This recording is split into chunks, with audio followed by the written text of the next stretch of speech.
Hi, I'm Christy Nicholas, and I'm going to be reading the first scene from my book, Past Storm and Fire, one of my novels.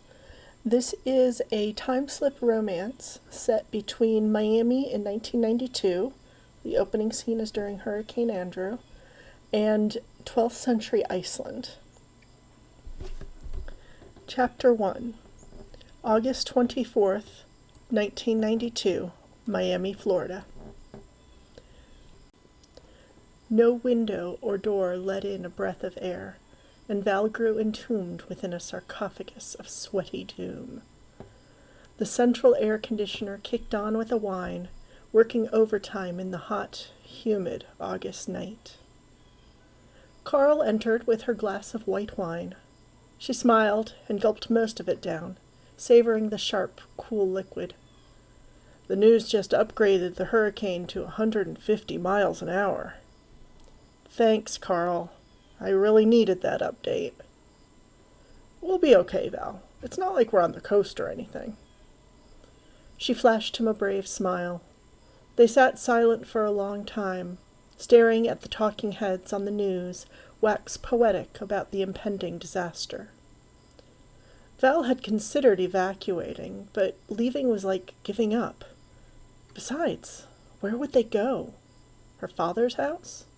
He summered in Vermont, and his house in West Florida stood empty. She had no guarantee her father's house would fare any better, and panicked refugees choked all the roads north. The wind rattled the boarded windows. Val wished someone would tell her everything would be fine, but she was used to being the strong one, the effective one, the motivated one. At least Carl brought her booze. Alcohol helped a lot.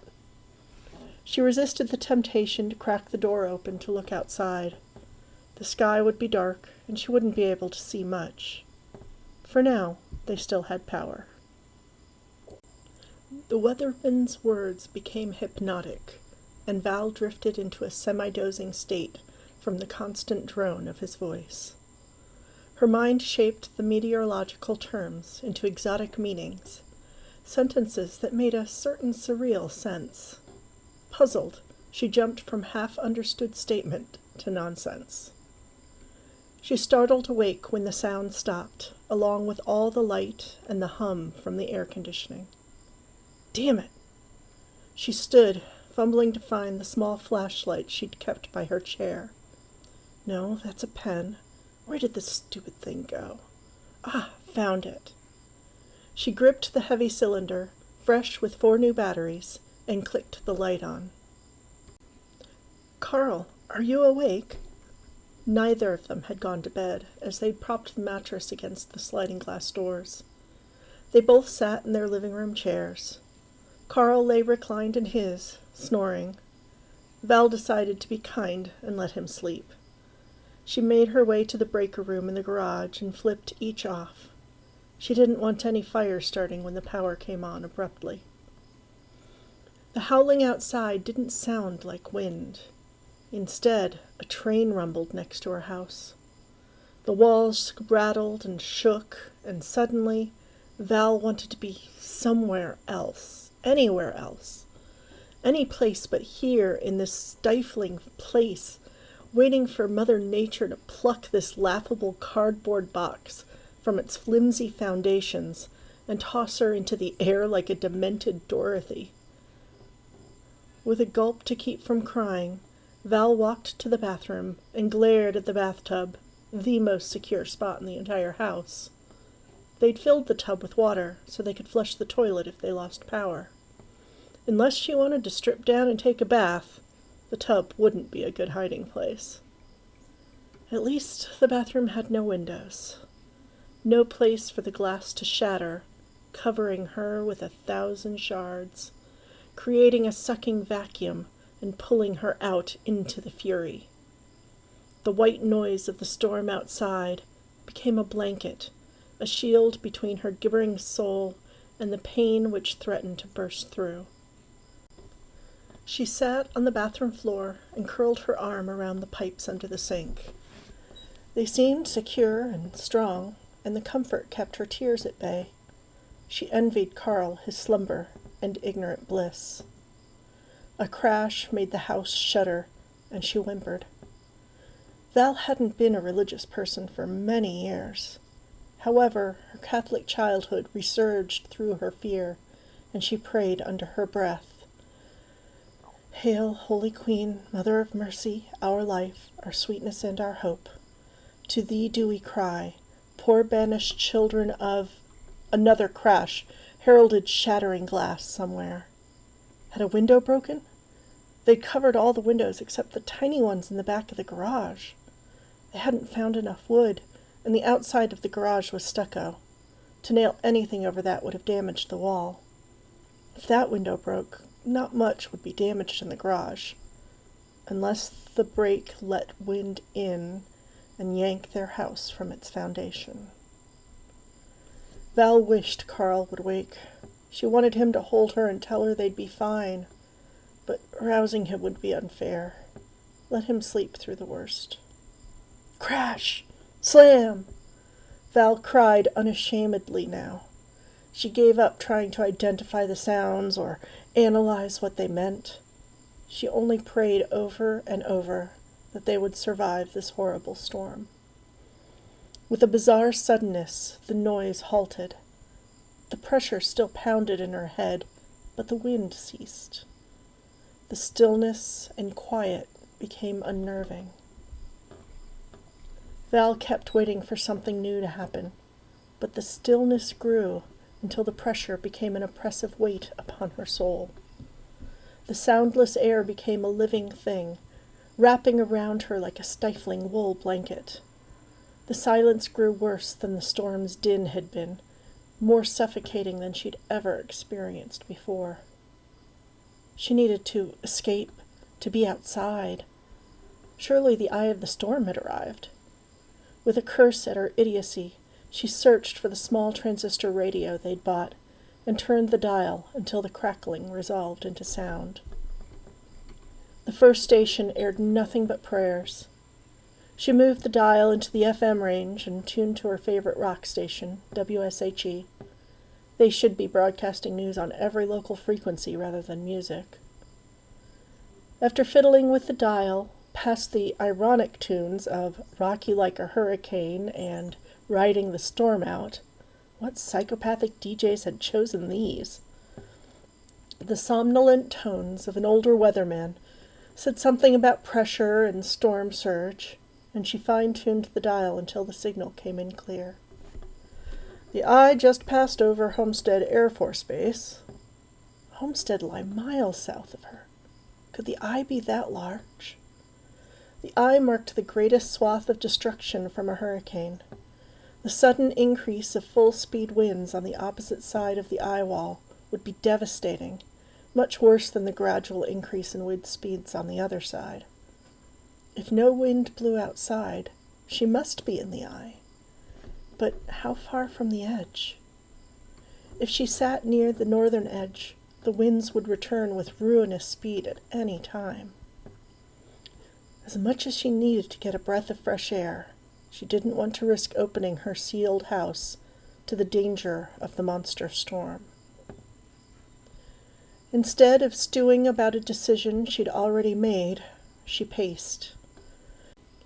Val walked from boarded window to boarded window, flashing her light on each one to ensure each board remained firmly in place. Thankfully, she'd double-checked Carl's work on the boards on Saturday. Otherwise, she'd worry herself sick over the possibility of them coming off. She would still worry, but at least she had confidence in their sturdiness. She should have left the radio on, something to fill the dead silence. No, we should conserve the batteries. The power may not be on for days. When the tempest returned, the storm roared with furious vengeance, pummeling the wooden sides of the house with violent rage. The freight train returned, barreling toward her with mindless menace. With a sudden panic, Val ran back to the bathroom and almost jumped in the tub, wet clothes be damned. Another object slammed into the wall outside. The sickening screech of wood and metal filled the room. Damn! How the ever-living hell did Carl sleep through this cacophony?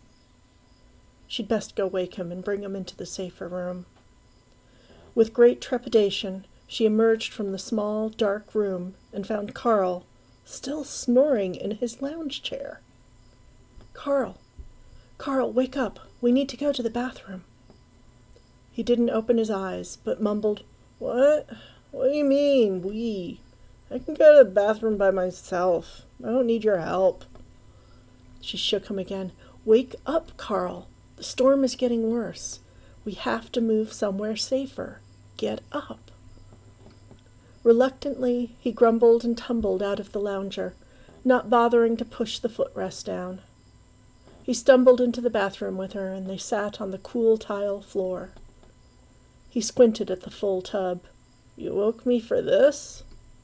A crash and a sickeningly long creak shut him up. More crashes, and the freight train wind hit again. A huge whomp made them both flinch, and they laughed off their reaction with a slight tinge of hysteria. Carl held Val's hand and squeezed. "We'll be fine, Val. This is a good, sturdy house." She sincerely hoped so, but neither of them were experts in housing construction. She worked as an accountant in a second-chance college, and he worked as a janitor at a different college. Yet another horrendous crash and ripping sound snatched Val back to reality. Boards creaked and groaned, and she smelled something which made her shiver despite the mugginess. The scent of fresh air.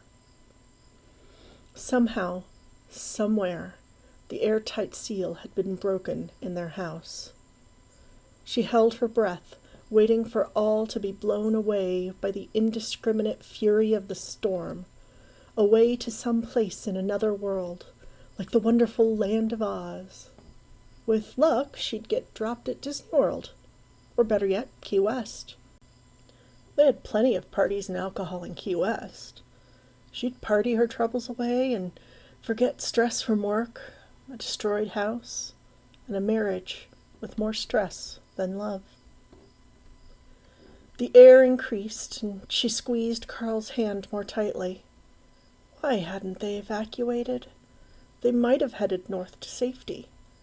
Carl's ex-wife, Marjorie, and his son lived in Georgia.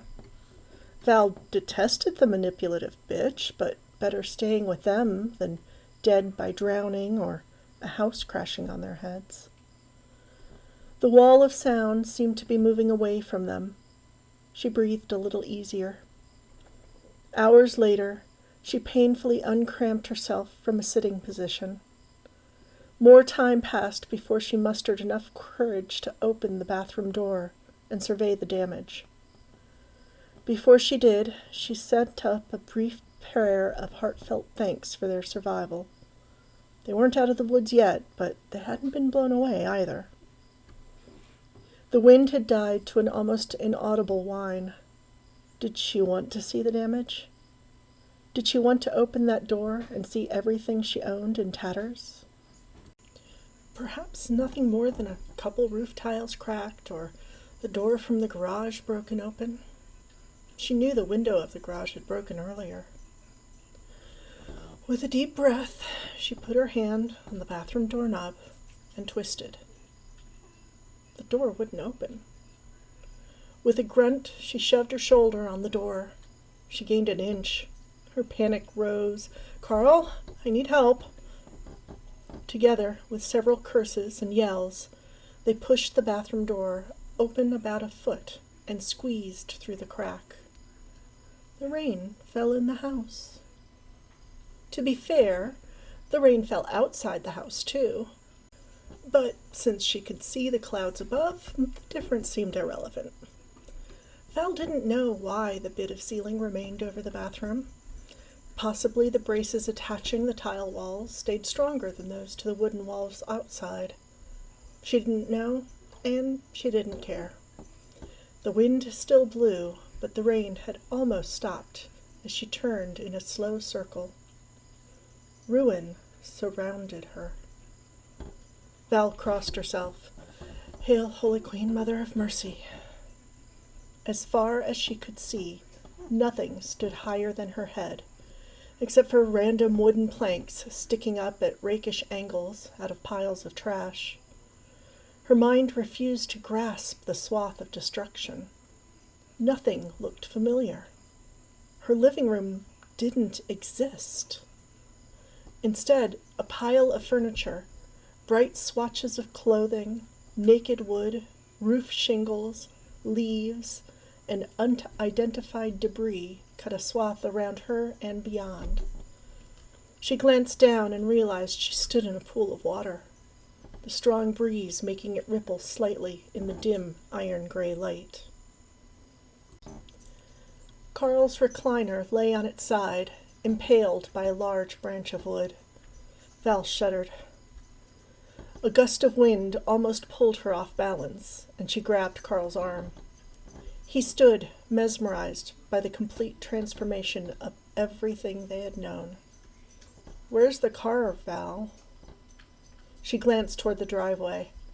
Then she remembered she'd parked their car next to the garage for safety. With dubious hope, she gingerly picked her way through the junk to see through the piles. A gleam of red rewarded her. While it didn't look destroyed, the car remained buried under countless chunks of house. The debris might be hers. It might be someone else's. Her purse. She should find her purse. What had she done with it? Right, they'd put the valuables in safe, presumably waterproof places. The dishwasher, the refrigerator, the stove. Without a proper iron safe, they'd gotten creative. She searched for the kitchen. Nothing looked the same.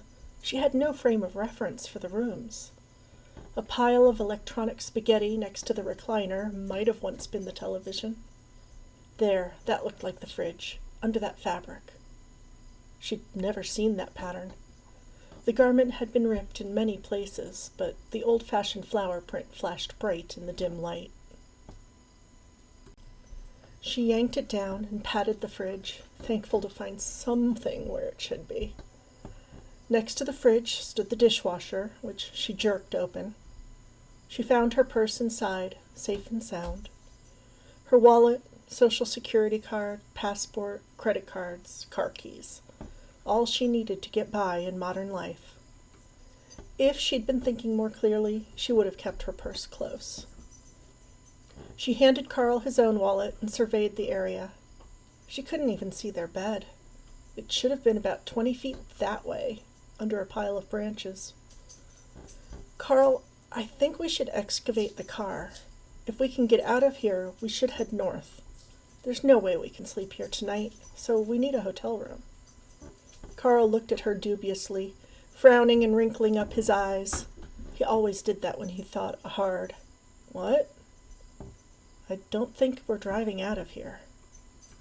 She turned to look where he pointed and let out a low whistle. He didn't exaggerate. Country Walk had been full of tall trees. All of those trees, it seemed, now lie in the road. Big, thick pines crisscrossed the roads in all directions. Val tossed her hands in the air. "Great, just great. I have no idea what we should do." She sat on the ground, squishing in the water, and burst into tears. Val sobbed hard, unable to stop, even when Carl came over and put his arm around her in awkward consolation. She cried in frustration and fear. She cried for her future. She cried for all the things she had just lost. So many things she couldn't even take a mental inventory. Everything gone. Everything. All her furniture, toys from her childhood, her photographs, her mother's favorite shirt. Everything destroyed in a thunderous maelstrom. When she finally felt cried out, voices intruded upon her misery. Her next-door neighbors, Jerry and Clara, picked their way over. "Hey, Val, are you two okay?" She nodded, pulling herself to her feet. Her bottom got soaking wet. She didn't care. Everything had gotten soaking wet. She gripped Carl's hand. "Safe and sound, at least our bodies. Our house, on the other hand, well, our bathroom is still standing. Her quip elicited laughter, tinged with more than a bit of hysteria from them all. It went on much too long. Val noticed Jerry held Clara's hand tightly. Our garage came through fine, and we had that weird little cellar we used for wine. That's where we hid. Luckily, it's tile-lined, so no water came in. Val surveyed the surreally blank horizon. So, what's the plan? No one said a thing. They glanced back and forth at each other with blank expressions. Clara snapped her brightly manicured fingers. Well, they have to send FEMA in, right? Carl asked, What's FEMA? Val rolled her eyes, but Jerry saved her from answering. It's the Federal Emergency Management Agency. They take care of folks after disasters like this. Val looked around, spreading her arms. How the hell are they going to get anything to us? Clara smiled. Good question. They'll probably set up some central distribution center. Maybe someplace like the Walmart down the road. Something with a big parking lot and easy access. Carl's eyes lit up. Maybe they'll send helicopters. Val glared at Carl. Easy access. Right. With a chuckle, Clara shrugged and raised her hands, palms up. Okay, relatively easy access. Sure, there'll be a lot of work clearing the roads, and it may take a while for them to get out to us, but can you hear that? They all listened while the unmistakable roar of a chainsaw cut through the neighborhood. Thank you for listening to the first scene of Past Storm and Fire. A lot of this scene came from personal memory because I was in Hurricane Andrew. I didn't live in Country Walk, but I had friends that lived there. I lived about a mile north, right across from Miami-Dade Community College. And the roof did go from our apartment building. And I was in a second-story apartment building, and it had a couple inches of water on the floor regardless. So the water came down through the walls after the roof went. And there was a lake where the parking lot used to be, and we were out without power for about 6 weeks, without drinkable water for about 2 weeks. It was a rough time. I know a lot of people who lost absolutely everything. It was absolutely devastating. My heart goes out to anybody who's had to deal with a natural disaster like that. I tried to portray that devastation in this first chapter. Thank you for listening. You can get Past Storm and Fire on my website at greendragonartist.com/books. I'm on Amazon. The Audible is available. It's on ebook and print form. Thank you very much. Bye-bye.